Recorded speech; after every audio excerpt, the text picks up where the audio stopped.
আজকে স্টোরিটা লিখে পাঠিয়েছে একটা ভাইয়া। গল্পটা যখন আমি পড়ছিলাম আমি নিজেই কান্না করে দিছিলাম। আসলে ছেলেদের ভালোবাসা যে কতটা সুন্দর সেটা এই গল্পটা থেকে বোঝা যায়। তো কথা না বাড়াই শুরু করি আজকের গল্প। আমার নাম মুস্তাকিম, মেয়েটার নাম বলবেন না। তার সাথে আমার পরিচয় ফেসবুক থেকে। 2 দিন কথা বলার পর আমি তার ছবি দেখতে চাই, কিন্তু সে আমায় বলে সে বাটন ফোন ইউজ করে, ফেসবুক চালায়। তারপর আর তাকে দেখা হলো না। কাউকে না দেখে কথা বলা কেমন দেখায় বিষয়টা ভুলেই গেলাম। রোজ কথা বলতাম আমরা, তাই ওর থেকে ওর ফোন নাম্বারটা নিলাম। তারপর দিনে 2 থেকে 3 ঘন্টা কথা বলতাম। একটা সময় আমি তার মায়ায় পড়ে যাই।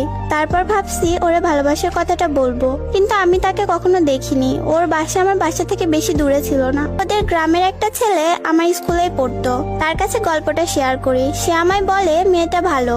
ওর কথায় ওর উপরে অনেক ভাবার পর ভাবলাম রিলেশনে যাব।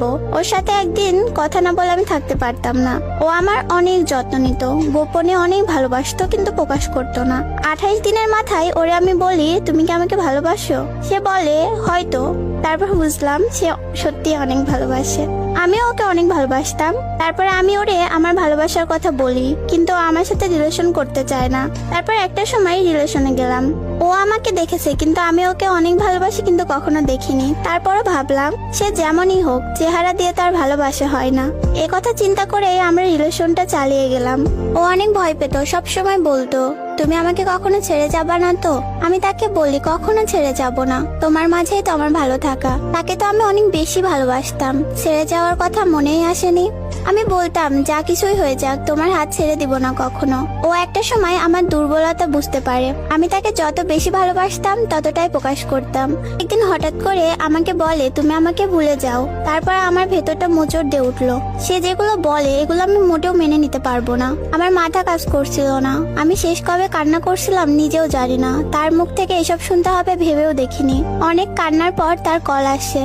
সে বলে এটা ফান ছিল। তারপর ও অনেক কান্না করে। এভাবেই কেটে যায় অনেকটা দিন। তারপর এক সময় ওর ভাই আমাদের বিষয়ে সবকিছু জেনে যায়। ওর থেকে ওর ফোন কেড়ে নেয়। তারপর ওকে অনেক মারে, আর কথা হয় না। তারপর একদিন ওর ভাই আমারে কল দেয়, দিয়ে বলে ভাই আমি ওরে অনেক মারছি, তবুও তোমার নাম ভুলতে পারেনি। সেদিন অনেক কষ্ট লাগছিল আমার জন্য। ও অনেক মার খাইছে। ভাই আমার পরিচয় নাই, আমিও তাকে কতটা ভালোবাসি তার ভাই মেনে নেয়।